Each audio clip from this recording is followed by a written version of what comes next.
Hello, hello, hello. All right. How are you guys feeling? Almost towards the end of the day. I hope you guys aren't too tired. I'm really tired, so I'm going to try my best not to bore you guys. But we're going to go through some exciting things for DeFi Spring. And then we'll wrap up, and we also have drinks this afternoon. So you guys can catch me there as well. But welcome to DeFi Spring. All right, DeFi Spring is an initiative run by the Starknet Foundation. And at its core, what it is, it's an incentive program that distributes a total of 40 million Stark tokens to eligible DeFi protocols. This is the first step that the foundation is taking towards scaling the core layer of liquidity on Starknet. And it's the first program that's focusing on liquidity provisioning specifically. The idea here is that we're going to bootstrap the amount of liquidity necessary for the next generation of applications to grow and build on top of Starknet. So I'm going to tell you guys a bit of a story. I'm not going to do a general presentation. I'm going to walk you through what my life has been like for the last 3 months. And so sometime in October last year, our lovely CEO, Diego, said, Damian, make DeFi great on Starknet. And I, of course, being an employee, said, yes, sir. Not knowing exactly what to do or how to do it and what making DeFi great on Starknet really even meant.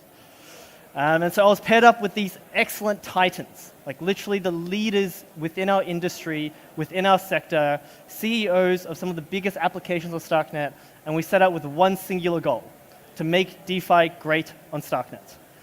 I was joined by Itamar, the CEO and lead for Argent, Mentor, Avenue, Jane from ZK Lend, Vitaly from ZKX, Richard from Nostra, and then there was me from the Starknet Foundation.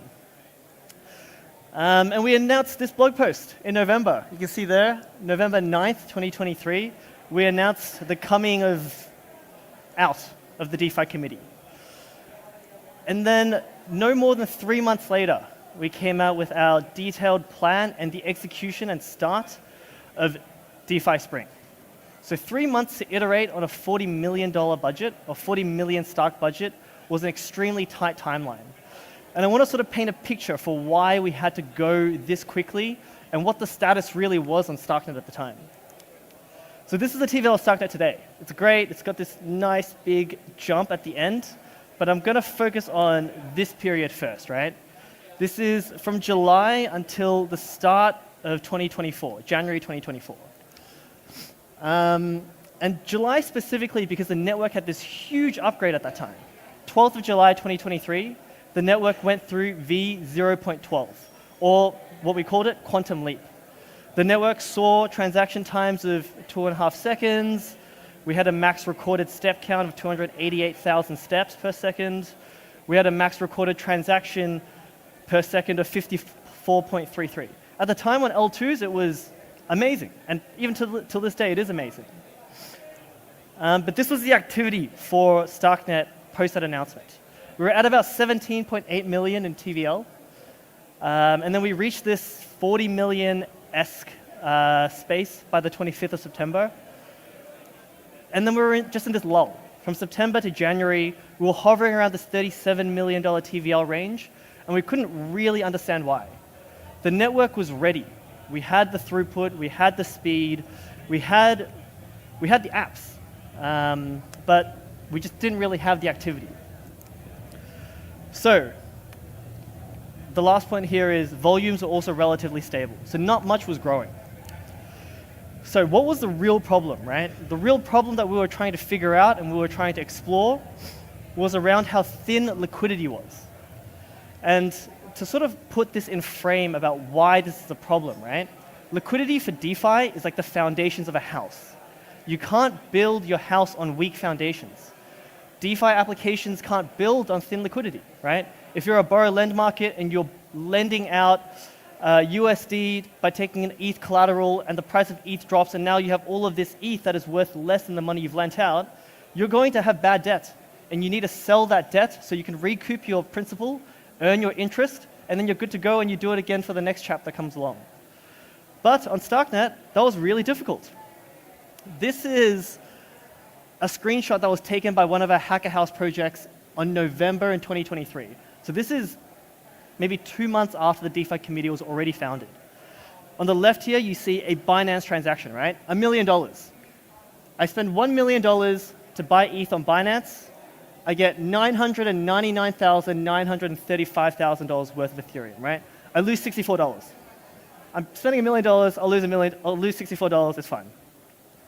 But if we did that exact same transaction on that exact same day on the deepest liquidity available on Starknet that aggregated all the sources of revenue, or all the sources of liquidity, this is what we got.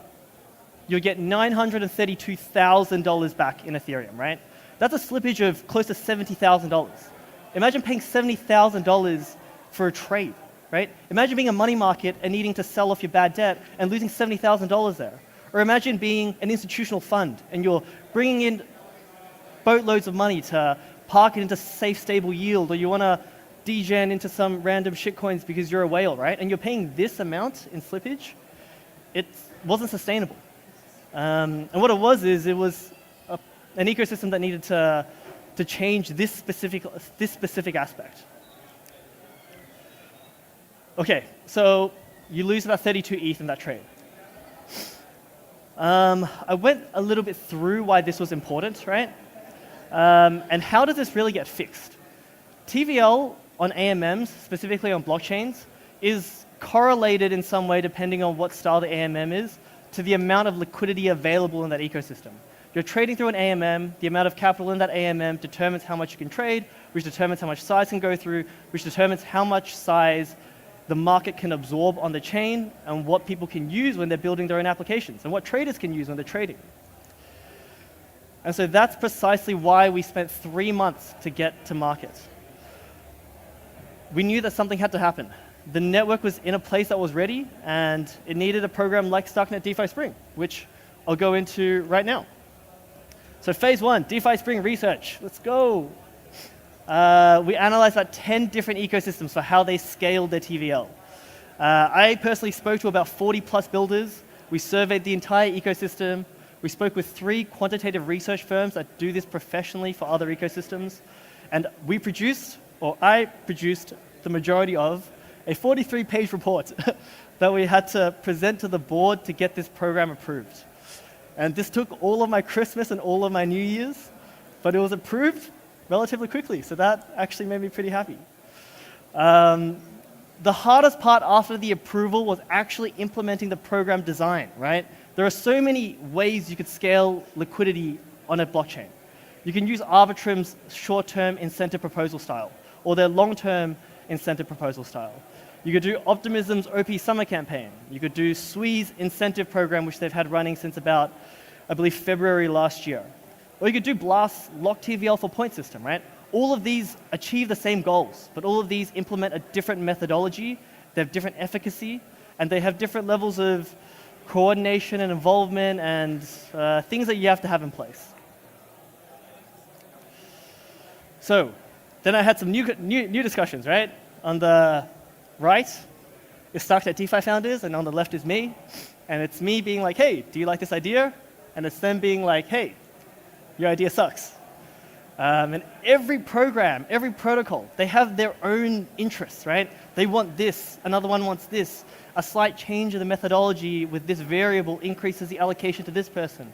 A slight change in that variable increases the allocation to that person. And so everyone was saying this to me. And they're also saying I suck, which is great. And then I would say, okay, and I would have a little tear and I would be unhappy about it. And I would mainly be unhappy because some of the feedback was true. We explored solutions that were done and tested by other ecosystems. And we saw a very impressive chart, which I'll show you in a second. And we were like, I want that, right?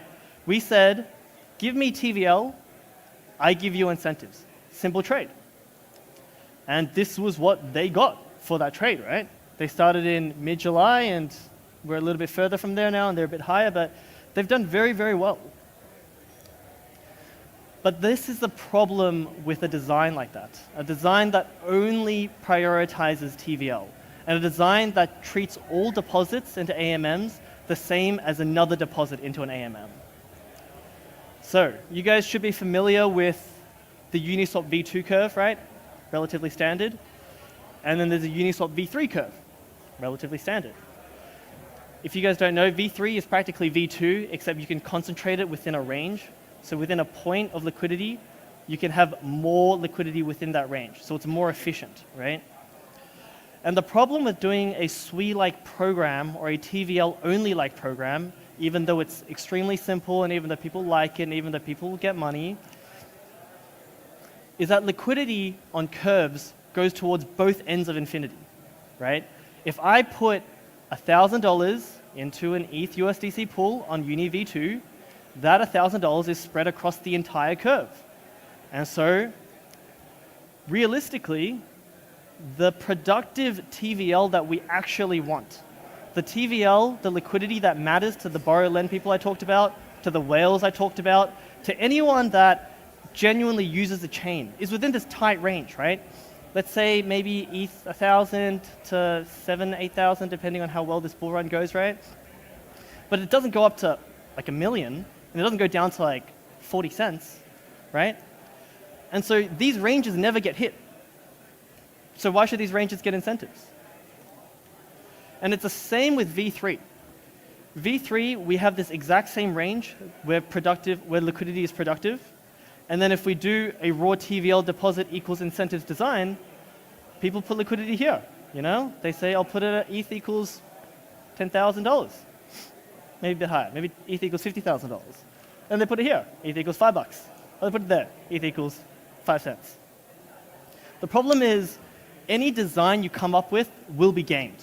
And it will drive artificial user behavior. And that artificial user behavior will always opt for the lowest risk profile. You have $1,000. You get 10% yield on that $1,000 for these two options regardless, right? If one option has a higher risk and the other option has virtually no risk, why would you go for the higher risk option? You'll always park it in the no risk option, right? It's the same amount of yield. And so if you were on a V3 curve, you would quote all the way up there, all the way down here, just so that you can get the same incentive while risking much less capital. You have no IL, it doesn't go out of range. Well, I guess you're already out of range. It's why we came up with, and when I say we, I mean collaboratively, came up with the shared understanding that not all TVL is equal.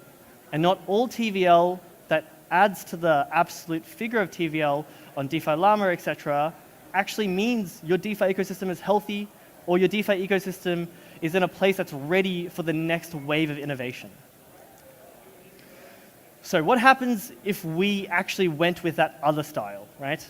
The other style would, one, increase the cost of the overall program, because you're putting incentives in these ranges that aren't being productive, right?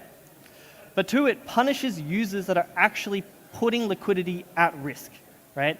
You're punishing them because they risk money and then they are getting the same thing as someone else who's not risking money. And so instead of this curve that we want, which is the peak of liquidity is right around where the price of the asset is, you'll get this, where the peak of the liquidity is further away from the price of the asset, and in which case you're just back to square one and you may as well not have done this in the first place. So, not all TVL is equal. TVL within a certain range should be valued more or less than TVL outside of a certain range. And so this now came down to how do we design this, right? How do you arbitrarily assign a range and be like, this is a healthy range? And so we took the 30-day realized volatility. We said, within a 30-day period, where does this asset go? What prices does it fluctuate to, right? Because realistically, if it fluctuates to that price, and there was liquidity at that price, then that's productive capital, right? Then that's a price that someone would have wanted to trade at that point of time a month ago, or within that last month. And so we took the 30-day realized vol of each asset, and then we applied weightings to each of the standard deviations within the 30-day realized vol. If you're many standard deviations out from the 30-day realized vol, that TVL means much less to us. If you're within, like right close to the middle, that TVL means a lot to us, and you as a protocol, by having that, should get more incentives. And so the final aspect of this program is that we give every protocol a score, right? As a protocol, you fight for your own liquidity. You do your own go-to-market, you fight for your own users, and on a fortnightly basis, you get assigned a score based on the depth of liquidity you have in each of the qualified assets, and then that score entitles you to your portion of the total amount of rewards available. And then you then get those incentives, and then you're able to then give it to your users to reinforce your users to have the same behavior that you want rewarded so that we can have a healthier DeFi ecosystem. So now that I've covered design, this is what the end state would look like, right? This is what a very healthy pool would be. That red line is where the mark price of the asset is, and you just see like the liquidity cascades on either side of it, right? And no matter which way it goes, there's more liquidity. Well, there's liquidity on either side of it, and it's concentrated most at the mark price, so that if you're trading in that singular moment in time, you will always get the best price. So execution, how has this gone? We're now day 20 in DeFi Spring, and we've done one distribution.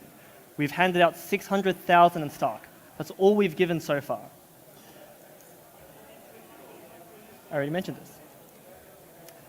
And so as of DeFi Spring, so as of 20 days ago, Starknet is the fastest growing blockchain by TVL across all networks that are above 100 mil in TVL and below 1 billion in TVL. This incorporates other networks like Aptos, Nia, Mantle, Cello, Sui, Ronin, Manta, ZK-Sync, and the list goes on, right? Within the last 20 days, we're the fastest growing blockchain by TVL within this entire list. And this is that same statistic now in a graph, right? You can sort of see right before the 22nd, the trajectory of change is practically the same as every other network. And then right when the 22nd hits, the growth scales. And so our TVL since the 22nd of February has gone up by over 400%. And Starknet protocols are seeing growth rates of between 100 to 750% within 20 days of the start of DeFi Spring. This chart here I like, and I'm going to explain it, but it's probably not the most accurate chart if I'm going to be honest, right? What it compares is Arbitrum's short-term incentive program and the recipients of the short-term incentive program. So Balancer, Camelot, and Trader Joe. These are huge DeFi protocols. The TVLs are much larger. The amount of incentives required for them to increase a TVL by any meaningful amount is going to be much larger, right? But also they've received much larger grants compared to what our protocols on Starknet have received. The other qualifier is that our protocols on Starknet are relatively new, right? Everyone is benefiting a very large amount from the fact that there are now these incentives live on the network. But still, it's an extremely impressive graph, right? Within the first 20 days, so the bottom axis is the amount of days since the protocol has received the grant. Within the first 20 days, our protocols have seen an enormous amount of growth. And then on the same Arbitrum STIP program, you will see that a 100% increase in TVL has only occurred for one protocol, and that's at about day 120, right? So it's a very significant improvement for what we've done so far. And this takes me back to the point of not all TVL is the same. I just spent like 5 minutes telling you about why TVL is important here and not important there, and now I'm like, boom, our TVL numbers are big. So your question is probably like, so like, are these numbers productive? Are these real? Can people use this TVL? And so this is the depth of ETH USDC across all of Starknet pre-incentives. So this was taken the 21st of February, right? This is how much you could trade. And if you look at that graph, it's kind of ugly. There's like, for some reason, a bit more liquidity, 2 standard deviations out from the mark price, than about like 1 standard deviation out. It's stale. It's not, what's the word? It's not efficient, right? And this is the graph as of yesterday, right? ETH USDC, the exact same pair across Starknet. And then this is the overlay of those two, right? You can see the immediate change within the span of 20 days for a pair of ETH USDC. And it's not just ETH USDC. Look at Stark ETH, right? Look at Stark USDC, right? Look at USDC USDT. All of our TVL that we've received has been specifically within this range of where the asset's price is. If you want to go in today and trade with size, you can trade with size. So this is what I thought would happen, right? Starknet founders be like, damn, Damian, idea's good. And I'd be like, really? And no, they still don't think so, because there's so many people that have different interests, and there's like a whole other world now. Now I have to do borrow land, and there's going to be perps and options, and the problem's going to keep going, but we're doing well so far. This is a nice meme I created for how it reflects my feelings, right? Absolute TVL. It's not the hottest girl in town anymore, it's productive TVL now. And one more thing, right? I showed you guys this at the beginning to indicate how frustrated I was with liquidity on Starknet. A 32 ETH slippage on a $1 million trade on chain, right? Ridiculous, unscalable, unusable, all of those words. This is what it was last night. Oh, sorry. This is what it was to trade $1 million on Binance last night.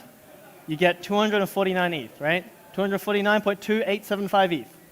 This is what it was on Avenue last night. 249.10 ETH. It's a difference to Binance of 0.1 Ethereum. That's the slippage of difference you're paying now trading directly on Starknet. This was a big problem. This stopped a lot of applications from building real products that real users could use. And this is one problem that doesn't exist anymore. So, where do we go from here? Money markets and borrow lend go live today. We announced it this morning. Perps and options goes live next week. We want to bootstrap liquidity for borrows. We want to bootstrap liquidity for speculation. And we have a target of 300 to 500 mil TVL. Once we hit this target, the idea is that this program tapers. Incentives lower. We do more ecosystem-wide based programs. We do perhaps taker programs. We do things that don't just solely focus on one specific aspect that does need to be fixed. And so if you qualify and you think you should be part of this program, this is what you have to be. You have to be live on mainnet, and you have to have completed an audit by an approved audit partner, and then you DM me on Telegram. I'll bring you into the committee, we'll do an assessment, we'll see if you fall within the criteria, and then we can talk from there. That's my social media handles. Feel free to follow me and send me a message. And I want to leave with some concluding notes. So, this has been the product of an entire village, right? I have been pushing a lot of this, which is great, but behind every decision that has been made has been a committee of extremely committed, extremely knowledgeable, and extremely talented leaders within our ecosystem. And then behind that committee has been a bunch of extremely talented, extremely bright, and extremely smart leaders of DeFi protocols within Starknet. And so this isn't the product of one dude or one agency thinking, hey, this is the best thing to do. No, this is the product of 3 months of collaboration to eventually find a solution that works. And so much of what I present today is the result of just back and forth, right? People have sacrificed their nights, people have sacrificed their weekends. I truly think that the most difficult part is behind us, and that this can be the start of something really great. And so I'm very excited for what DeFi on Starknet now really holds. Oh, I thought I had one more slide, but that's it. If you have any questions, I'll be around. If you have any questions you want to message me, feel free to message me on my social media. Otherwise, I hope you guys build something creative, and I hope you guys build something that users will actually use with the new liquidity we have on the chain. Thank you very much.